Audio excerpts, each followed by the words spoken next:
looking.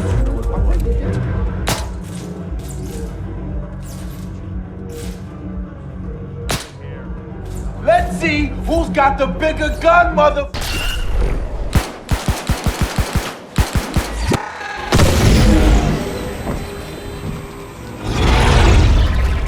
You hear about this Gardner guy going after the mayors? The city won't shut up about him. What have you heard?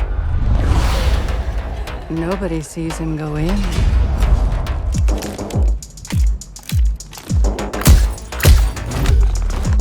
Nobody sees him come out.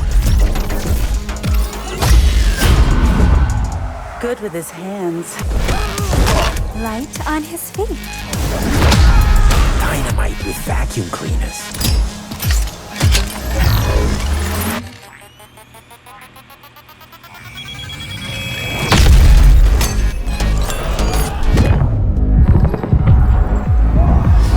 Come on, we can handle one freaking gardener. He's a ghost. Bulldozer. Pacifist. Tactician. Artist.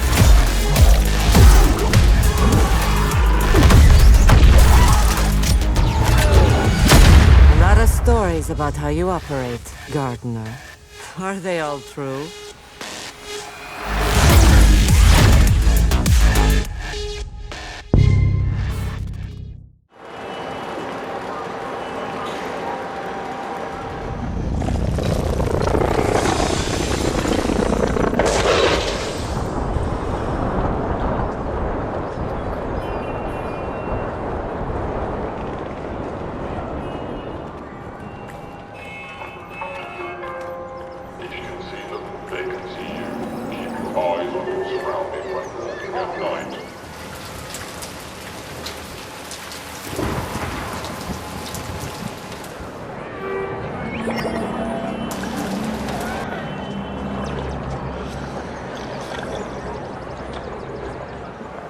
Poor desire ain't exactly what I imagined.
Port Desire.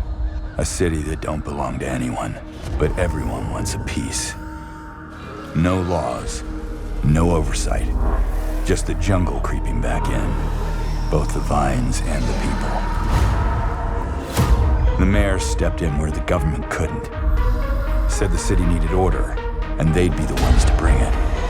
Keeping the peace on their terms. I walked away from it all. Kept my hands in dirt instead of blood. But desire is a fickle mistress. The city won't let me go.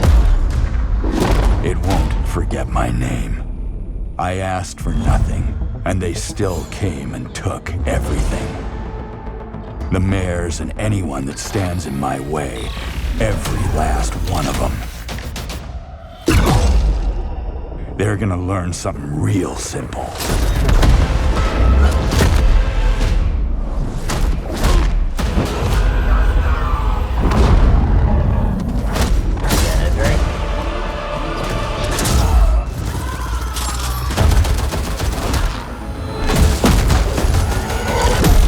You reap what you sow.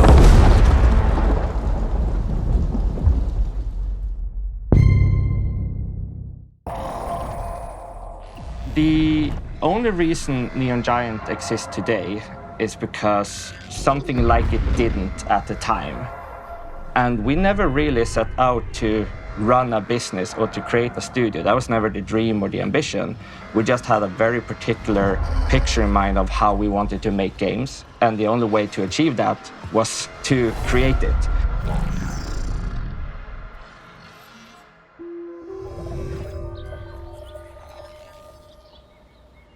Starting the studio in Uppsala was actually just a result of us being here already, but it has proven to be a very powerful thing for us because of the maturity of the people in the studio. It's small enough and big enough, it's not Stockholm, it's not the hustle and bustle, but it's also, a half an hour down the road from that if that's what you need. It's a perfect place to have a family and have kids, for sure. Well, we have ex-directors here, super senior talents. And here they get to both direct and decide what to do, but they also get to do it. That's basically the sentiment of the entire studio. You both decide and you do it. I think with everybody here being so senior and just knowing what to do, there's nothing that we have to create to force them to do anything. There's no argument. It just happens. People just, this is an issue. How do we do it? We did it. If we compare us now towards when we made the Ascent, basically the Ascent was made by a handful of people. If someone in the studio got sick, then we lost an entire department. Now we can cover most aspects with 2 people instead. For us, it's a huge difference, but it took us from 5 people to 23, so we're still very small. We often joke that Neon Giant is not a great place for everyone, but it is a fantastic place for the right kind of person. And that is the kind of person that is not shying away from taking ownership and taking responsibility. They thrive on it. You tell me what you want to do, and as long as that is the same game everyone else is trying to make, we're in a very good place, and then you go for it. Everybody's so creative and just knows what to do. They don't really need to be told what to do. It's not corporate in that way. It's just creative minds. We're not cogs in a machine. One of the big reasons why we decided to go with Krafton was that we wanted to tap into the enormous resources and the pool of talents that the Krafton has. That's the biggest change, that we now act as a small, fast, nimble studio, but with the resources of a giant. Seeing as all the people in the studio are creatives, it's easy for us to understand how we work and what excites us. If it's only coming in Monday to Friday, looking at the list, doing what's asked, you don't get invested. And I think what we have done, what we have managed to build, is a place where people have creative ownership. If we don't have excited people, we don't get the best result.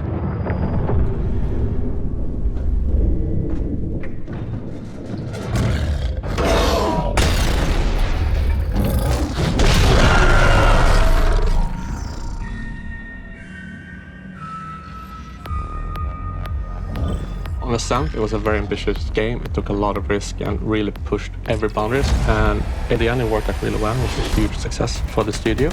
And for our next project, we know the game we want to do and have known it for a very long time. So now we're focused on that. And in those constraints, we just try to push this as much as possible.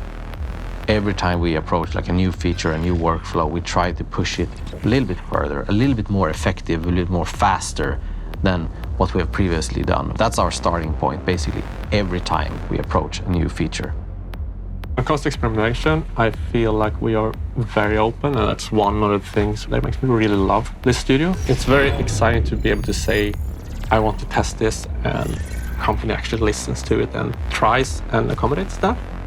Instead of just saying like, oh, we want to do exactly all these things, we know that along the way we will find cool things we want to explore. We're just focusing on removing all the hurdles and just letting the artists create all the time, to just have flow. It's like, just don't stop, just create. We're early adopters of Metasounds, which is the new Unreal Engine audio technology, and this has allowed us to realize most of our visions for the soundscape. For music, we have a lot of opportunities, and we're able to work closely together because we're such a small team. I think some of the more interesting things that are happening now with the new emerging technology is that smaller teams can create much more complete games using all these new features, which leads to a lot more ownership and experimentation, which ultimately leads to a lot more interesting games. We've focused a lot on tools for this project, and that is an investment that has to pay itself off over and over again. Those tools that really allow us to work at a high pace and produce good content. For the amount of people we are in a very small studio, making a very ambitious game. We just build things that we think are really cool. Like that's step one. We have to be excited about it. We have to think, this is gonna be awesome when we build it. That's the first step. We also know we are a small team. We don't have bandwidth to make, some things. We need to be very specific with how we build the world. Like, how do we make something that is high quality and high fidelity? Because that's really important to us. And we can't do that if we pick battles that we can't fight. We have to be very mindful with what visually we try to accomplish.